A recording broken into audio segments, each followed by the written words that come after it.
नमस्कार। Job vacancies की notification की इस पोस्ट में आपका स्वागत है। और आज की ये वीडियो जिस बारे में बनाई जा रही है, इसमें आपको जो टोटल पद मिल रहे हैं वो 2573 पोस्ट यहाँ पर मिल रहे हैं। इसके बारे में यहाँ पर हम डिस्कस करेंगे। अच्छी खासी पोस्ट यहाँ पर आई हुई है। पोस्ट आई है मध्य प्रदेश पश्चिम क्षेत्र विद्युत वितरण कंपनी लिमिटेड के द्वारा।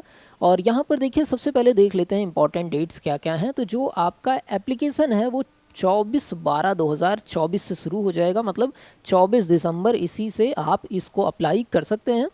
लास्ट डेट जो है वो 23/1/2025 की है, मतलब 23 जनवरी तक आपको इसको अप्लाई कर लेना है और फीस भी पे कर देनी है। इसके अलावा एग्ज़ाम की डेट शेड्यूल के हिसाब से होगी और एग्ज़ाम के पहले एडमिट कार्ड आपका हो जाएगा। आगे की बात करें एप्लीकेशन फ़ीस की, तो अगर आप जनरल या किसी और स्टेट के से हैं, मतलब यहाँ पर पोस्ट आई है कहाँ की, ध्यान दीजिएगा, मध्य प्रदेश की। तो अगर आप मध्य प्रदेश के नहीं हैं या जनरल हैं तो आपको 1200 रुपये पे करने पड़ेंगे। ईडब्ल्यूएस या ओबीसी कैटेगरी से बिलोंग करते हैं तो 600 रुपये। एससी एसटी या पीएच कैंडिडेट अगर आप हैं तो 600 रुपये आपको पे करने पड़ेंगे। फ़ीस पेमेंट आप किसी भी माध्यम से कर सकते हैं। यहाँ पर आप देख रहे हैं debit card, credit card, net banking, offline e challan के थ्रू भी आप कर सकते हैं। इसके अलावा एज लिमिट की बात करें तो एज लिमिट काउंट होगी 1/1/2024 के हिसाब से, जिसमें मिनिमम एज आपकी इस तारीख को होनी चाहिए 18 साल और मैक्सिमम एज आपकी होनी चाहिए 40 साल। अगर आप 18 से 40 के बीच में इस समय रहते हैं तो आप इस पोस्ट के लिए एलिजिबल हैं, आप अप्लाई कर सकते हैं।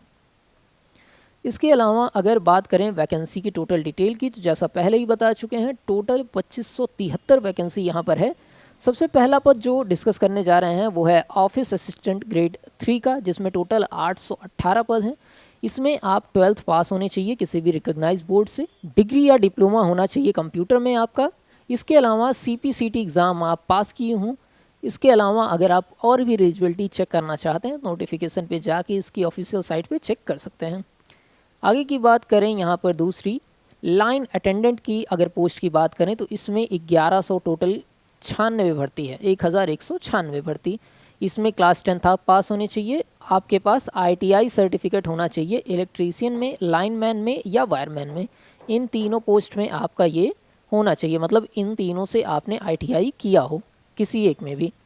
इसके बाद सिक्योरिटी सब इंस्पेक्टर की पोस्ट है जिसमें 7 पद हैं। इसके लिए आपके पास बैचलर डिग्री होनी चाहिए, किसी भी स्ट्रीम से आप बैचलर डिग्री किए हुए हों। इसके अलावा एक्सपीरियंस इन पुलिस और आर्म फोर्स में होना चाहिए, पुलिस या आर्म फोर्स में आपका एक्सपीरियंस होना चाहिए। उसके बाद जेई जूनियर इंजीनियर मैकेनिकल का है, 14 पद हैं। इलेक्ट्रॉनिक्स का है, 3 पद हैं। असिस्टेंट मैनेजर या जूनियर इंजीनियर का पद सिविल से है, 30 पद हैं। इसके अलावा जेई असिस्टेंट मैनेजर जो है वो ट्रांसमिशन डिस्ट्रीब्यूशन प्लांट या इलेक्ट्रीशियन में है, तो इसमें 237 पद हैं। और इन सभी में इंजीनियरिंग की डिग्री हो या डिप्लोमा आपका हो रिलेटेड ट्रेड से, रिलेटेड ब्रांच से, तो आप अप्लाई कर सकते हैं। जैसे मैकेनिकल का हो तो मैकेनिकल से होना चाहिए, या इलेक्ट्रॉनिक्स का है तो इलेक्ट्रॉनिक्स से होना चाहिए। आगे की बात करें तो यहाँ पर है असिस्टेंट लॉ ऑफिसर या लॉ असिस्टेंट आप कह सकते हैं। इसमें टोटल 31 पद हैं। इसके लिए आपकी बैचलर डिग्री होनी चाहिए एलएलबी की, इस और जो डिग्री होगी वो रिकॉग्नाइज बोर्ड की होगी, ये तो सबको पता है। इसके बाद असिस्टेंट मैनेजर की पोस्ट है जो कि आपकी 12 पद हैं। इसमें आपका बैचलर डिग्री होनी चाहिए किसी भी स्ट्रीम से, साथ में पीजी होना चाहिए एचआर से। असिस्टेंट मैनेजर आईटी का 4 पद है जिसके लिए आपका बीई बीटेक इंजीनियरिंग डिग्री होनी चाहिए जो कि आईटी से होनी चाहिए। इसके अलावा अगर बात करें प्लांट असिस्टेंट मैकेनिकल की तो इसमें 46 पद हैं तो टोटल। प्लांट असिस्टेंट इलेक्ट्रिकल की बात करें तो टोटल 28 पद हैं।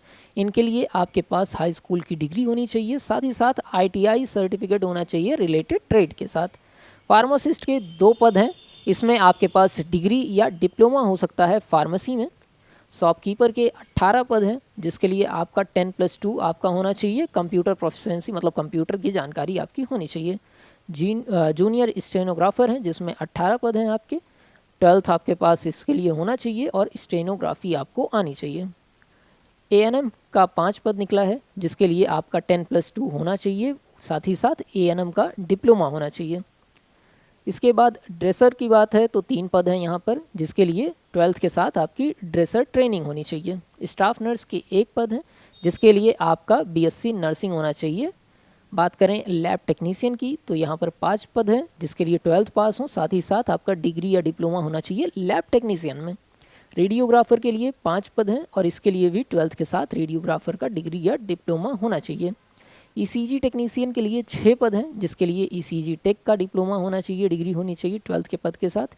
इसी तरीके से फायरमैन में 5 पद हैं, पब्लिशन ऑफिसर में 1 पद है, सिक्योरिटी गार्ड के लिए 31 पद हैं जिसके लिए आप 12th पास हों और आर्म फोर्स में आपका एक्सपीरियंस होना चाहिए। प्रोग्रामर के लिए 6 पद हैं, बीटेक किए हों, मतलब बीटेक आपका कंप्यूटर साइंस से हुआ हो या एमटेक हुआ हो तो आप इसके लिए अप्लाई कर सकते हैं। वेलफेयर असिस्टेंट के लिए 3 पद हैं जिसके लिए एमएसडब्ल्यू डिग्री चाहिए।